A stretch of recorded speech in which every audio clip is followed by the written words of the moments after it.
नमस्कार, स्वागत है आपका आरएन न्यूज में। मैं हूं आपके साथ साक्षी जादौन। खबरों की शुरुआत बड़ी खबर के साथ, जहां पर बिहार के मुंगेर से बड़ी खबर बता रहे हैं आपको, जहां पर बीजेपी प्रदेश प्रवक्ता अजमेर शम्सी पर फायरिंग की गई है। बता दें, अज्ञात बदमाशों ने बीजेपी नेता पर फायरिंग की है, तो बीजेपी नेता को फिलहाल अस्पताल में भर्ती करवाया गया है। बता दें, जमालपुर इवनिंग कॉलेज के पास जो है अज्ञात बदमाशों ने गोली मारी है, जिसके बाद बीजेपी नेता जो है फिलहाल अस्पताल में भर्ती है। बता दें, बीजेपी नेता को अज्ञात बदमाशों द्वारा गोली मारी गई है, तो जमालपुर इवनिंग कॉलेज के पास अज्ञात बदमाशों ने जो है बीजेपी नेता को गोली मारी है। बता दें, फिलहाल बड़ी खबर बता रहे हैं आपको मुंगेर से, जहां पर बीजेपी नेता शम्स को जो है अज्ञात बदमाशों द्वारा गोली मारी गई है। बीजेपी के प्रदेश प्रवक्ता हैं अजमेर शम्सी, जिस पर फायरिंग की गई। बता दें, बीजेपी प्रदेश प्रवक्ता को फिलहाल जमालपुर इवनिंग कॉलेज के पास गोली मारी गई। फिलहाल इनका अस्पताल में इलाज किया जा रहा है। बीजेपी के प्रदेश प्रवक्ता हैं शम्सी, जिनको फिलहाल अस्पताल में भर्ती करवाया गया। बता दें, जमालपुर इवनिंग कॉलेज के पास प्रदेश प्रवक्ता को गोली मारी गई है, तो अज्ञात बदमाशों ने इनको गोली मारी है। फिलहाल पुलिस लगातार इन अज्ञात बदमाशों की पहचान करने में जुटी हुई है।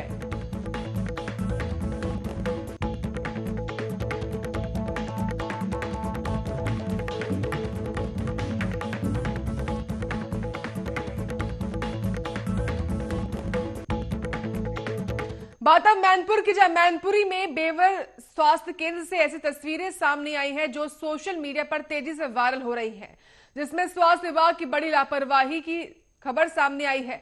बता दें, तस्वीरों में आप साफ तौर पर देख सकते हैं कि औषधि वितरण कक्ष की कुर्सी पर बैठा कुत्ता हुआ है। वहीं इस पूरे मामले पर अधिकारियों ने मौन धारण किया हुआ है। बता दें, यह वीडियो स्वास्थ्य विभाग की लापरवाही को साफ तौर पर उजागर कर रहा है। फिलहाल इन तस्वीरों के सामने आने के बाद जो है स्वास्थ्य विभाग की जमकर खिल्लियां उड़ रही हैं। और बता दें, जो है ये पूरा मामला जो है सीएचसी बेवर का बताया जा रहा है, जहां इस पूरे मामले को लेकर फिलहाल अधिकारियों ने चुप्पी साध रखी है। तस्वीरें आपके सामने मैनपुरी से है, जहां पर औषधि वितरण कक्ष की कुर्सी पर जो है कुत्ते की बैठी तस्वीरें जो है फिलहाल जमकर वायरल हो रही हैं। और इसी पूरे मसले को लेकर जो है तमाम अधिकारियों ने चुप्पी साध रखी है। कोई भी इस पूरे मामले को लेकर बोलने को तैयार नहीं है। बता दें, ये तस्वीरें जो है सीएचसी बेवर की है, जहां पर कक्ष में कुर्सी पर जो है कुत्ता बैठा हुआ। और सवाल यहाँ पर यह पैदा होता है कि स्वास्थ्य विभाग की बड़ी लापरवाही, जहां पर एक कक्ष में कुत्ता पहुंच जाता है लेकिन किसी को भी कोई खबर नहीं मिलती है। फिलहाल जब इसको लेकर अधिकारियों से पूछा भी जाता है, तो इस पूरे मामले को लेकर उन्होंने चुप्पी साध रखी है।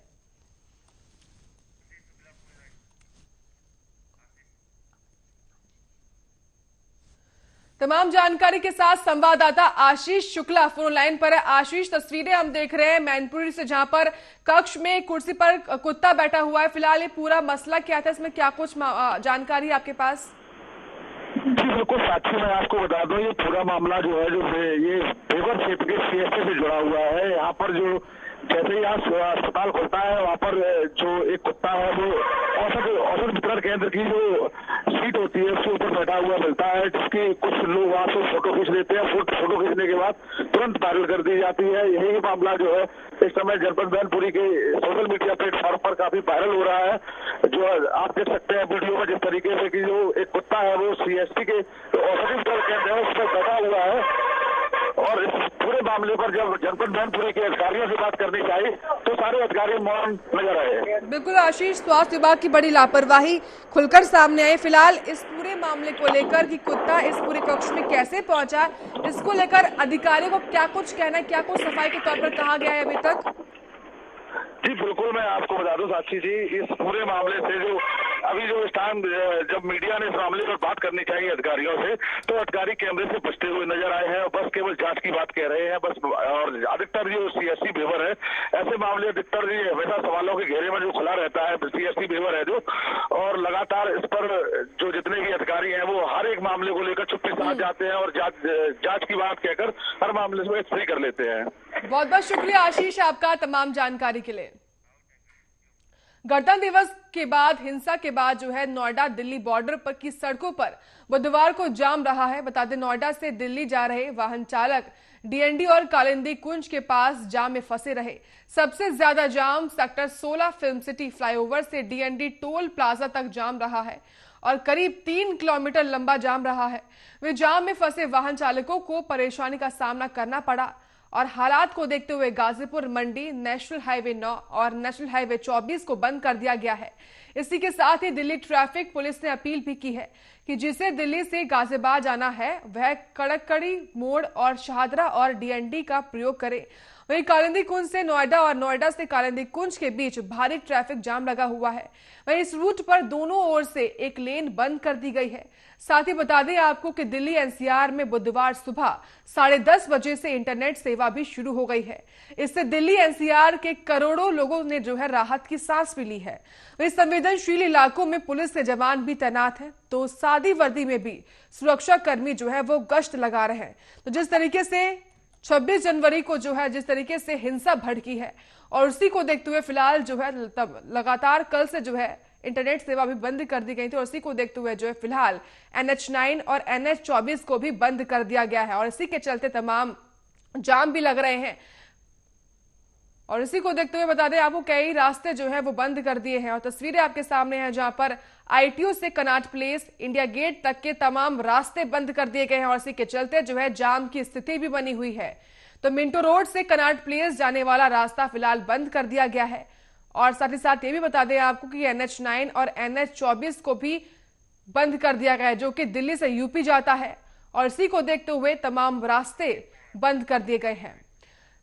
तमाम जानकारी के साथ संवाददाता राजीव कुमार फोन लाइन पर हैं। राजीव, जिस तरीके से कल पूरी घटना घटी है उसके बाद फिलहाल क्या कुछ स्थिति जाम को देखकर बनी हुई है?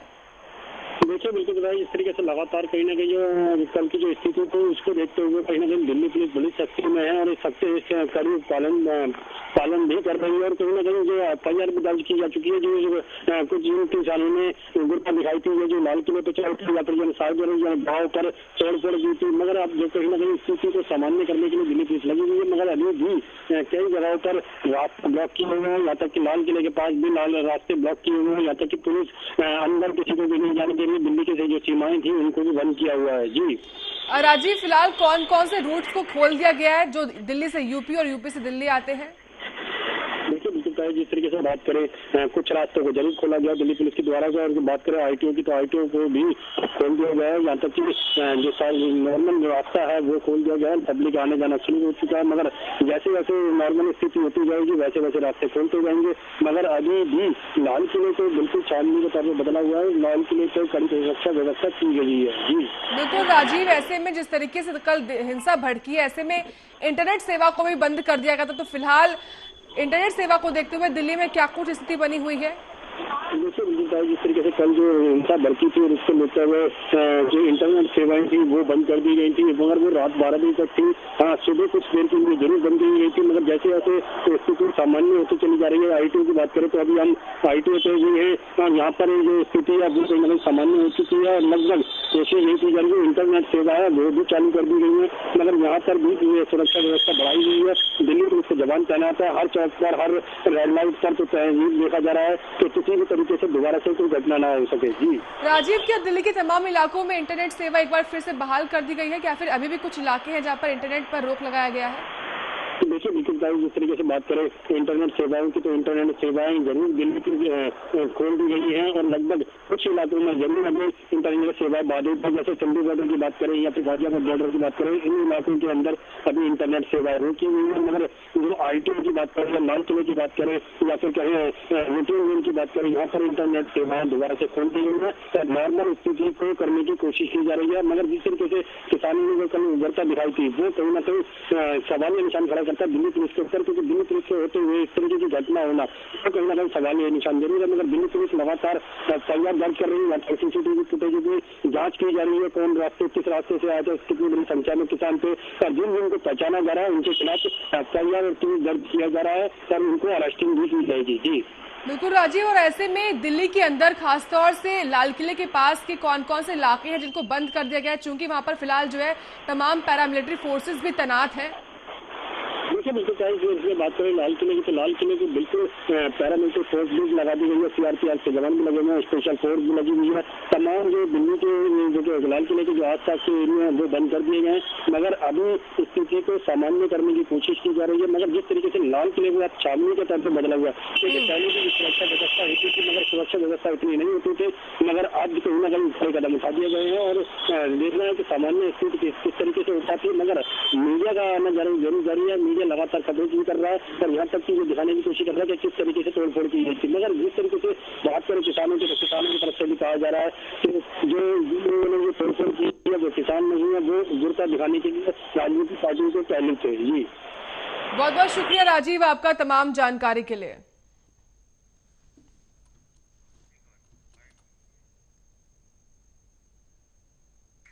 वही बात अब बिजनौर की, जब बिजनौर के जिम कॉर्बेट पार्क से होता हुआ एक जंगली हाथी गन्ने के खेत में जा पहुंचा, जहां पर खेत की रखवाली कर रहे दो किसानों को हाथी ने जमीन पर पटक दिया। गनीमत रही कि एक साथी तो बचा लिया गया, लेकिन दूसरा साथी नहीं बच पाया, जिसको इलाज के लिए ले जाते वक्त उसकी मौत हो गई। वहीं जवान मौत के बाद परिवार और इलाके में शोक की लहर है। बता दें, मौके पर पहुंची वन विभाग की टीम ने हाथी की पहचान करने में जुटी हुई है और साथ ही साथ पुलिस ने युवक के शव को भी कब्जे में लेकर पोस्टमार्टम के लिए भेज दिया गया है। बता दें, दर्दनाक हादसे के बाद से पूरा इलाका हाथी की दहशत में बना हुआ है। तो हाथी के उत्पात से किसान की जान चली गई। यहाँ पर तस्वीरें आपके सामने, यहाँ पर गन्ने के खेत में जंगली हाथी ने दहशत मचाई हुई और इसी को देखते हुए तमाम जो ग्रामीण हैं वो फिलहाल खौफ में जी रहे हैं। तमाम जानकारी के साथ संवाददाता लोकेंद्र कुमार फोन लाइन पर। लोकेंद्र, तस्वीरें हम देख रहे हैं बिजनौर से, जहां पर एक जंगली हाथी ने उत्पात मचाया हुआ है। फिलहाल क्या कुछ जानकारी इसको लेकर आपके पास? मैं साक्षी जी आपको बता दूं, ये कल शाम का मामला है, रात का। बिजनौर के जिम कॉर्बेट नेशनल पार्क का है, जहां पर एक जंगली हाथी वहां से निकलकर गन्ने के खेत में पहुंच गया। वहां मौजूद किसान ने जैसे ही गन्ने के खेत से हाथी को भगाने की कोशिश की तो उस पर हमला कर दिया।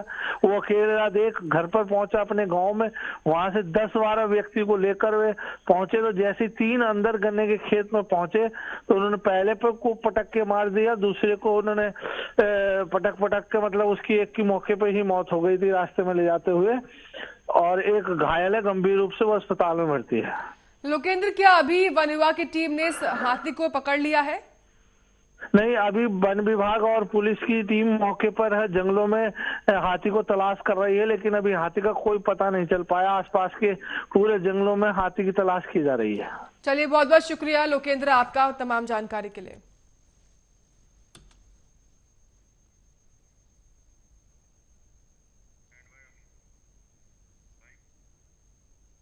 गणतंत्र दिवस के मौके पर जहां देश भर में शराब के सारे ठेके बंद थे, उसी बीच बुलंदशहर से एक वीडियो सोशल मीडिया पर तेजी से वायरल हो रहा है, जिसमें गणतंत्र दिवस पर ठेके के बाहर ब्लैक में शराब की अवैध बिक्री हो रही है। वहीं ठेके बंद होने का हवाला देकर शराब महंगे दाम में बिक रही है। बता दें, ये पूरा मामला बुलंदशहर के सियाना कोतवाली क्षेत्र का बताया जा रहा है। तो गणतंत्र दिवस के मौके पर शराब बिक्री होती है वीडियो, जहां पर शराब की अवैध बिक्री करता ये वीडियो फिलहाल तेजी से वायरल भी हो रहा है।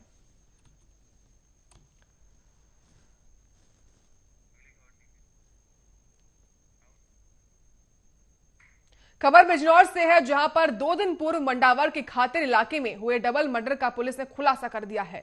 बता दें कि पुलिस ने 24 घंटे के अंदर 5 को गिरफ्तार कर लिया है और सभी को फिलहाल जेल भेजने की कवायद में जुटी हुई है। आपको बता दें कि जनपद बिजनौर के मंडावर थाना क्षेत्र के खादर इलाके में खेत की रखवाली कर रहे 2 लोगों की गोली मारकर हत्या कर दी गई थी। डबल मर्डर के बाद इलाके में सनसनी फैल गई थी। वहीं सूचना पर पहुंची एसपी डॉक्टर धर्मवीर सिंह और डॉग स्क्वाड की टीम ने मामले की जांच पड़ताल शुरू कर दी थी। फिलहाल हत्या को अंजाम देने वाले 5 लोगों को पुलिस ने गिरफ्तार कर लिया है। वहीं बिजनौर एसपी डॉक्टर धर्मवीर सिंह ने बताया कि 5 ही बदमाश पकड़ लिए गए हैं और सभी को फिलहाल जेल भेजा जा रहा है। बता दें, बाद में इनके ऊपर गैंगस्टर की कार्रवाई भी की जाएगी।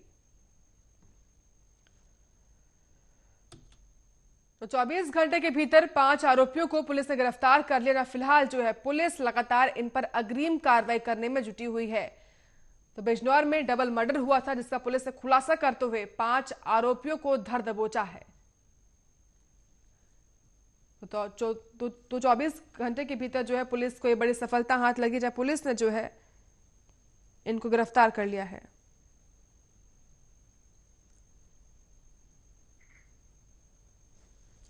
तमाम जानकारी के साथ संवाददाता लोकेंद्र कुमार फोन लाइन पर हैं। लोकेंद्र, बिजनौर पुलिस को बड़ी सफलता हाथ लगी है, क्या कुछ जानकारी? मैं आपको बता दूं साक्षी जी, मंडावर क्षेत्र में 2 दिन पूर्व डबल मर्डर हुआ था। उसमें 5 बदमाशों ने रात के समय में कई राउंड फायरिंग चलाकर इनकी हत्या कर दी थी। मौके पर इनकी मौत थी। उसी में कप्तान साहब ने अपनी 4 टीम गठित की थी। डॉग स्क्वाड टीम ने इस मामले में गहनता जांच करते हुए मौके पर पहुंचकर उन 5 आरोपियों को गिरफ्तार कर लिया था, जिसको लेकर उन्हें जेल भेज दिया गया। लेकिन लोकेंद्र, क्या कुछ वजह सामने आई है जो इन लोगों ने जो है इस पूरी घटना को अंजाम दिया? उसकी वजह ये बताई जा रही, जो खादर क्षेत्र में जहाँ एक खेत पर रखवाली कर रहे थे, वहाँ उस जगह की इनका विवाद बताया जा रहा है। वे अपनी जमीन बताते हैं, ये अपनी जमीन बताते हैं। उस विवाद के जमीनी विवाद के चलते इनकी हत्या हुई थी। बिल्कुल, बहुत बहुत शुक्रिया आपका तमाम जानकारी के लिए।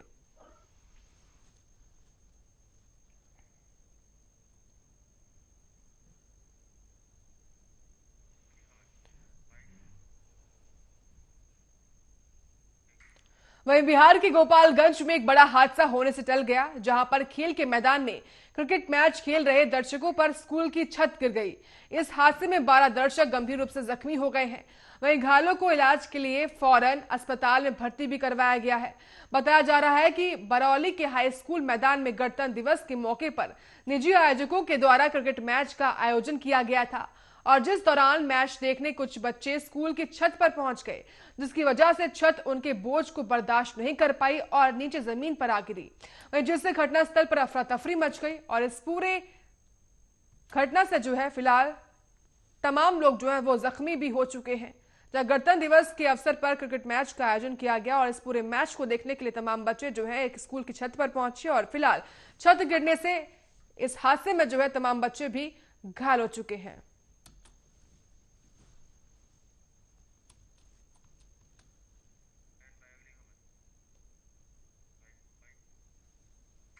मुरादाबाद में बाइक सवार बदमाशों ने कार सवार और सवारियों पर फायरिंग कर दी है। वहीं पीड़ित का कहना है कि वह 6:30 बजे जा रहा था और इसी दौरान गगन के पुल के पास से मेरी गाड़ी के आगे छोटा हाथी जा रहा था, और इसी दौरान हमलावर मोटरसाइकिल से गाड़ी पर फायर कर दिए, जिससे गाड़ी के शीशे टूट गए। वहीं पीड़ित द्वारा थाना मेंढा थेर में तहरीर देकर कार्रवाई की मांग की गई है।